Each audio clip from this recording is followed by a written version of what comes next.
What up, everybody? Welcome to the Late Evening Show. And it is a very interesting episode today because it's been just about a week since J. Cole has dropped The Fall Off, the majorly anticipated album that he believes is the best album he's ever created in his life, but apparently the internet believes is the worst thing to ever come out since his Grippy verse.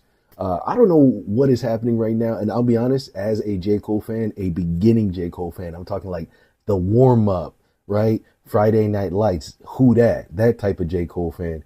I'm offended. There's something about the J. Cole hate that feels a little bit forced.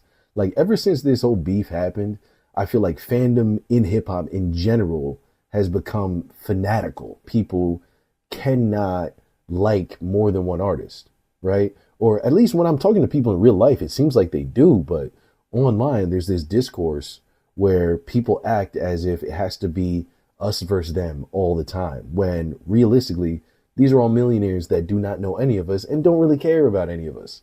They make great music, enjoy the music. There is a huge consensus when it comes to music reviewers simply not liking this guy and trying to poke holes in his work, you know? And listen, I'm fine with someone being objective, but there always seems to be this just extra layer of nothing will ever be good enough for you when it comes to J. Cole. There's just something about this guy. I don't know what it is. I don't know if it's the fact that, he's just too chill and he's not really all that aggressive. I don't know if it's because he reminds them of the rappers that they loved when they were younger, but there's always something there that prevents a lot of these music reviewers, especially from liking this guy. When it comes to music reviewers, so much of it isn't actually being objective and reviewing the music. So much of it is actually just stroking their own ego. When you have someone like Drake or Kendrick Lamar, I think they're so dynamic as people that you can have these hard line stances that like everybody just automatically gets and are kind of just unequivocally true, right? Like, Drake, you can make fun of him because he is a pop star. As much as he's a rapper, he is a pop star, right? And he does do corny stuff that is like clearly corny, right? Clearly cringe. Kendrick Lamar is a great rapper. It's very, very obvious. He is an amazing artist. He's a Pulitzer Prize winner. Actually has the highest amount of Grammys, I believe, for a hip hop artist. He has 27. So when you talk about either of these guys, everything is very clear, right? But J. Cole, no pun intended, is the middle child. He's this guy who has won Grammys. I believe he has won Grammys. He is in this big three. He is ridiculously talented, regardless of what you think. You know what I mean? There's certain times where people might not like somebody, but what they do is just so clear that you can't really deny it. And that's really what he is. A lot of times when you're a kid, people are always going to tell you like, hey, you can do whatever you put your mind to. If you work really hard, you can get it. I feel like J. Cole is that for hip hop. He's not a gangster dude. And even when it comes to being the super underground lyrical miracle guy, he is that, but he also doesn't fully fit into it. He's a little too mainstream, right? Like I said, he's the middle child when it comes to the big three, right? But somehow, because of his hard work ethic and him just being a genuine person, he pulled through. And I feel like that bothers people. Like, I think it bothers them that he's simply just there because he's worked extremely hard and he's very, very efficient. He's not there because he's some like weird savant. Like, as much as you hate Drake, he is a savant. He is a pop savant, right? Kendrick Lamar is the other side of that. He is a hip hop, gritty savant, right? When it comes to like black art and black music, right? And then you have J. Cole, who is incredibly, incredibly talented, but at the same time, you can tell it was less intrinsically in him than it was with the other two. I can imagine how many times he got told no before he got told yes. Whereas the other two, I could see them just kind of being around, still working extremely hard. There's no one at that level that doesn't work hard, but working extremely hard, but immediately having people be like, who's this person? Right? And that changes things. Whether it's Kendrick Lamar or Drake, they kind of exude this I am the king energy. Whereas J. Cole kind of has this energy of I'm just a regular guy, which to me, if I'm being honest, is also a bit manufactured from him. I think he likes the fact that he is the middle child. He likes the fact that he doesn't exude that God energy, that he can turn it off and turn it on. But I think because he can kind of turn it off and turn it on and he tries to control it, a lot of people don't respect it, and therefore they don't see him as great as he truly is. I don't know. I mean, maybe I'm just glazing. But I've always thought this dude was insanely talented. And even listening to this album, The Fall Off, I think it is a brilliant album. And I'm not just buying into all his stuff. I don't think so. I've been a fan my whole life of his stuff. But I really do think that this album is by far one of his best. And the fact that all of these people keep giving it a 7. Meanwhile, I'm outside talking to random people, bumping into random people. And when we're talking about the album, they're saying it's one of the dopest albums that they've listened to in a long time. And they've only been listening to this album for like the last 10 days. Like this is the only thing they're listening to. I've met a bunch of people saying that. And not like people that I know that I would immediately just know that they would favor J. Cole. These are, people that I'm doing catering jobs with and like random day jobs with. And they're telling me, yo, you listen to that shit? Bro, it's fire. And I feel like this is one of those things, right? This is one of those issues where the industry of music critique is not reading the audience that is consuming this stuff. And usually the music critique side of the argument is correct, right? Usually it's the music critique side saying, hey, this mumble rapper, I don't necessarily like this mumble rapper. He's not really trying anything, changing anything, right? What is he doing? Okay. But this time I don't really feel like it's warranted because they're acting like he's not doing anything, but he's done quite a lot. I'm not trying to throw my cape on, but I feel like they're just not acknowledging it. I won't say that they don't understand it, but they're not acknowledging it. One of my recent favorite streamers, FD Signifier, recently put out a couple videos about J. Cole, and this is one of his newest ones. I'm assuming that is kind of in defense of J. Cole, and I want to see what he has to say about all this stuff. Solid 7.5.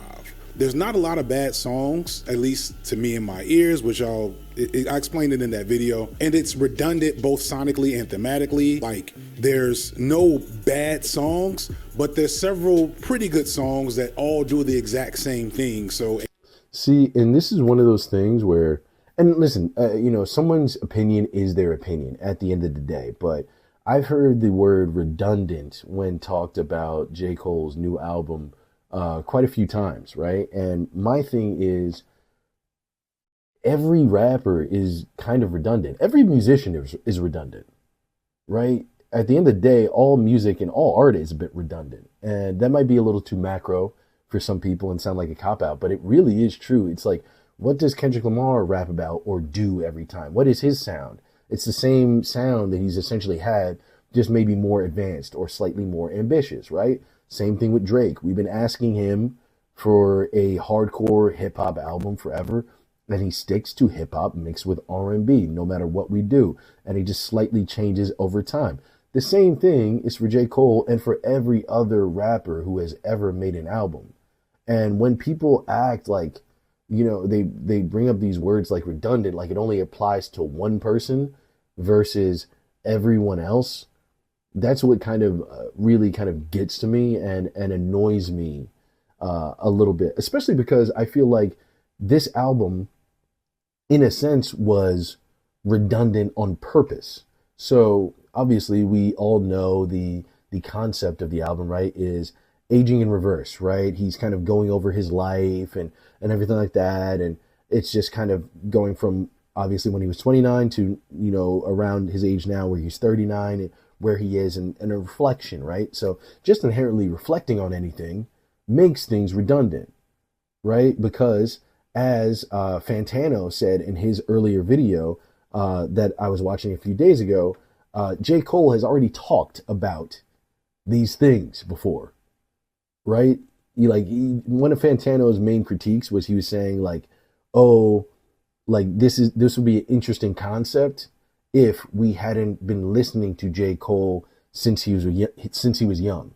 You know, it's like, oh, you're making an album called Disc 29, but we already listened to music from when you were 29 years old. We don't need to know where your head was at when you were 29 years old. We already know. My rebuttal to that is you do and you don't, right? There's a lot of things in life, especially when it comes to traumatic stuff or even just like self-development, that you don't fully understand until you're out of it.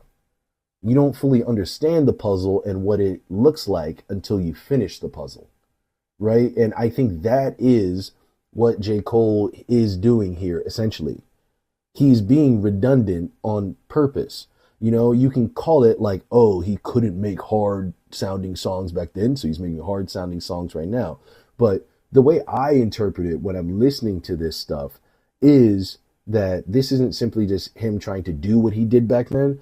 I think a part of it is that, you know, partially, but I think it's also a mixture of the raw feelings he had when he was making these things, right? A lot of times when you're younger and you're in a new industry, right, you're trying to make waves, you don't want to piss anybody off and you don't want to do the wrong thing, right? We've all been a new hire at an office, right? You're the new hire. You're looking around, seeing which old lady is the snitch. Can I come in here high? Can I not come in here high?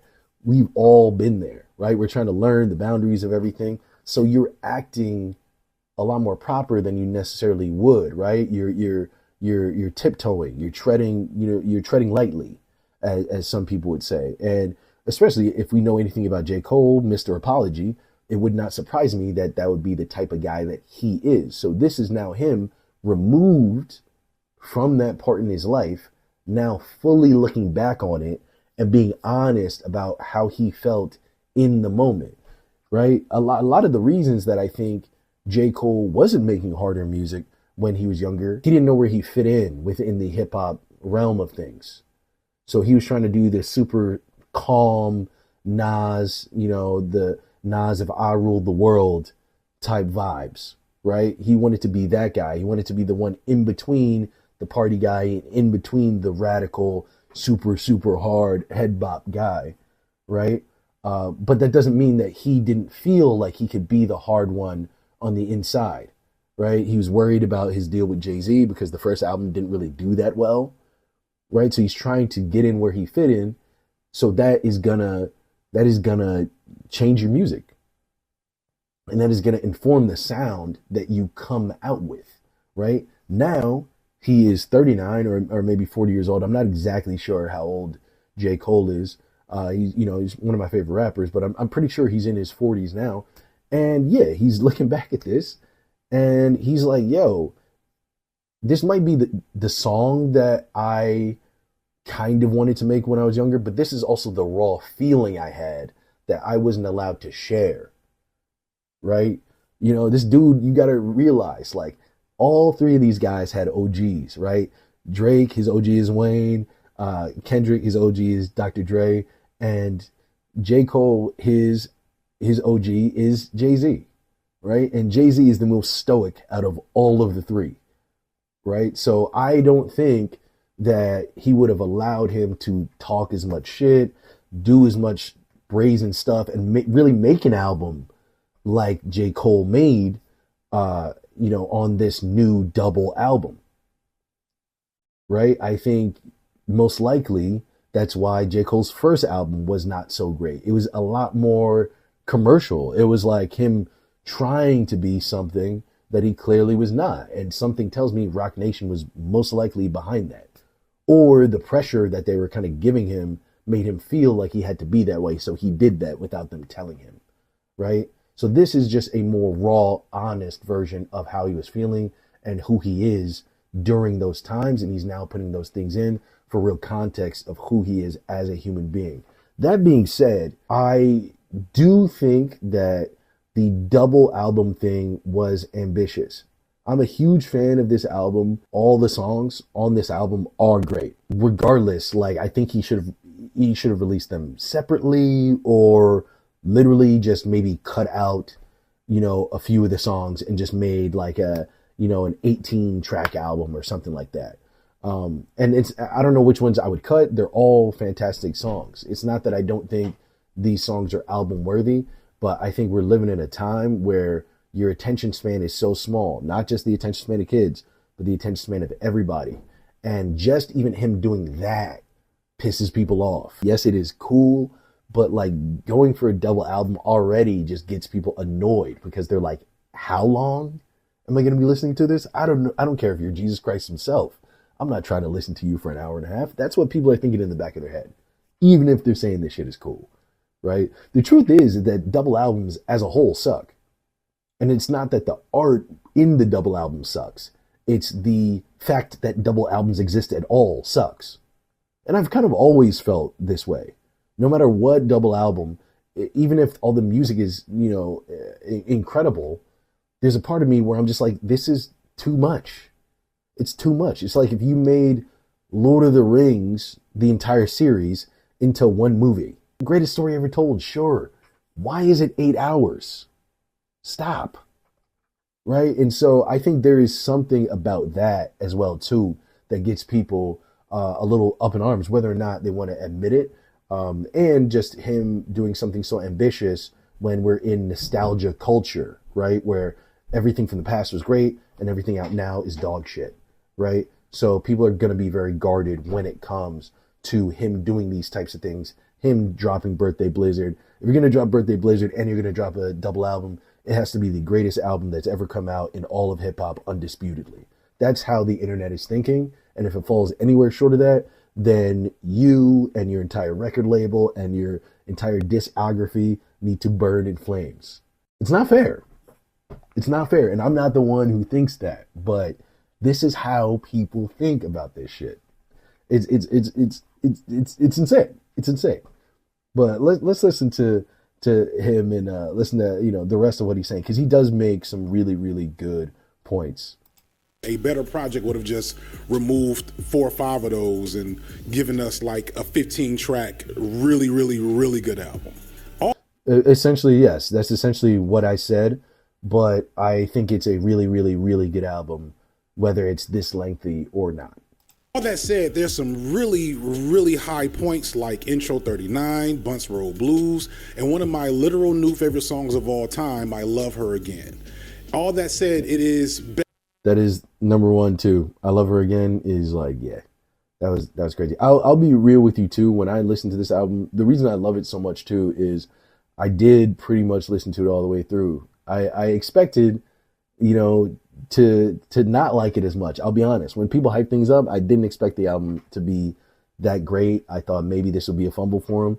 And then I smoked a little bit. I played that album. And before I knew it, I was on disc 2 toward the end. Like, it mixes so incredibly well, and I feel like no one even brings stuff like that up. The entire quality of this album and how it is crafted and, really, put together. It's put together with just so much thought. And I feel like it's just getting dismissed because people want to put out videos.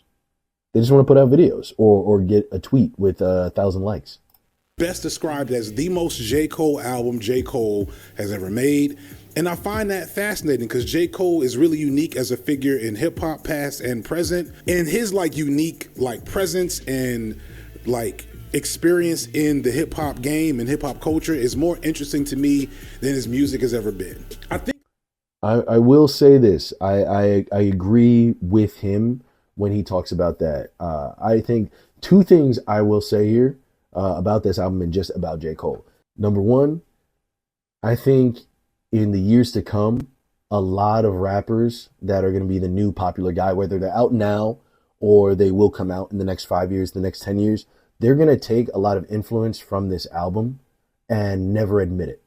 I think this album is something that right now everybody's going to question and use as a little punching bag to hit J. Cole, but in 10 years, this is going to be a bona fide classic, undisputed, and nobody is going to be able to nitpick any of it.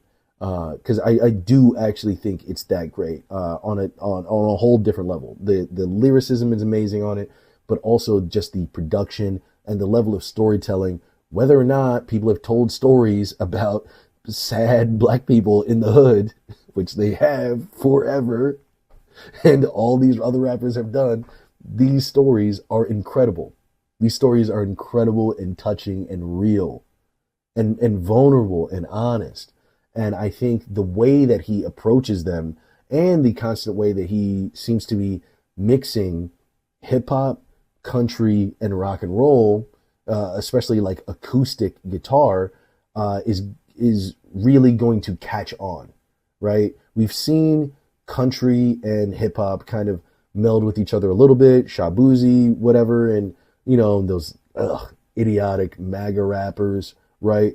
But I feel like the stuff that he was doing with like the Let Out, right, and then Intro 39, I think there's so much that he's offering that is just the tip of the iceberg of what can happen if hip hop and rock really start to meld together in an intentional way. I mean, obviously, Kid Cudi and all those people have been trying to mix and match for a long time.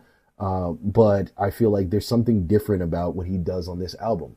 Kid Cudi has always been on the cutting edge. But if you're talking about somebody like, I don't know, maybe Trippie Redd or like Lil Uzi Vert, I feel like they're the type of person who more or less clung to the rock and roll aesthetic, but not really the rock and roll sound, right? Like they're doing drugs, they're drinking, they're tattooed up, they're going crazy. It's rock star lifestyle, look insane, right? They dress all sorts of insane, right? But when you listen to their albums, for the most part, as far as I know from Trippie Redd and Lil Uzi and stuff like that, there's not really a lot of like finger picky guitar in there, right? There's not a lot of instrumentation in the way of like classic rock and roll, right? And what J. Cole is doing is a lot more of that. And I'd heard already, artists like Paris, Texas, which is one of my favorite groups. I could call them a band or a rap group. They're fully melded together with rock and roll and hip hop. But I think he's more taking it to the mainstream in more of a way. Because like I said, when hip hop artists were often saying that they're blending with rock and roll, they're more blending with rock and roll aesthetics rather than rock and roll instrumentation and like songwriting. Number 2, you guys thought I didn't keep that train of thought. I fucking did. And I smoked weed today, but look at my attention, okay? Number 2, J. Cole will go down in history as the greatest rapper to ever live. The greatest rapper of all time. And when I say the greatest rapper of all time, I don't even really necessarily mean like the greatest lyricist or the greatest artist, but like just the dopest guy. Like, I think it's always been who's the best spitter or who makes the best songs, right? And whoever's the best spitter or makes the best songs is just inherently like a really, really cool guy, right? You want to talk Biggie, you want to talk Tupac, people like that, Big Pun, right? DMX, right? They're just inherently cool guys, right? But I think the way that J. Cole is cool is so much deeper and so much more genuine in a way that people react to it in a very, very different way. Like even just documenting this whole trunk sale thing, right? People are going apeshit for this man. They're running around, surrounding cars and everything, showing him nothing but love. And on top of that, he's still able to like calm them down and stuff, And that's what I mean is like, that is what makes him great. When it comes to somebody like Drake or Kendrick Lamar, they wouldn't dare drive around in a Honda Civic and hand out CDs from their trunk. Like, this is a dude that it's beyond just a respect for hip hop. It's like an insane love for what this shit truly is. And it's not like, I'm this and you're not. Like, that's what I feel when it comes to a lot of Drake and Kendrick Lamar is like, Drake is like, I'm that fly nigga who can get you done up. You're not. Sit over there. Sit in the corner, right? And then, of course, Kendrick Lamar is like, bro, I am the culture. I am Black America. So, and you're not. Who are you? I got to check you. Let me see what you're into, right? Let me validate you. J. Cole is just a guy. He's just there. Like, I can just see this nigga just being around. And I don't even think people would like swarm him. Like they would once they realized who he was. But like if he was just like walking down the street, somebody would be like, "Yo, you're J. Cole." He would dap him up and be like, "Yeah, yeah, that's me, bro. What's up, man?" And they just keep it moving. I feel like he would keep it moving, and the person who stopped him would just keep going too. Like there's something about that, and he just has this almost like Nelson Mandela kind of energy, like a true man of the people energy that the other guys just do not have. They're just not into it. And I feel like that is what connects him so much deeper to fans than other people. Like that's why all these people on the internet are like, "Yo, this shit is mid, and this is mid, and I don't like this, and I don't like that, and this is redundant, and blah blah blah blah." And they're looking at right his fans, and they're like, "Yo, if I think this, and all these reviewers are saying this, it must be true, right? And how come like these people are still so into this guy?" It's because of that. It's because he has such a genuine connection with fans that it makes you think you're part of it. He represents the average guy. He really does. And I've heard academics say this take as well too, and I 100% agree with it, man. He really is the average dude, and it makes you feel like almost like you made it in a certain way. And I feel like that's great, and especially because he actually puts so much effort into the stuff that he goes for. I can't believe in a conversation about J. Cole, I'm taking academic side, but things change. I mean, listen, bro, he's had a couple ups and downs in the last few weeks and everything. So, maybe his mind is changing. He's in a different place. Who knows?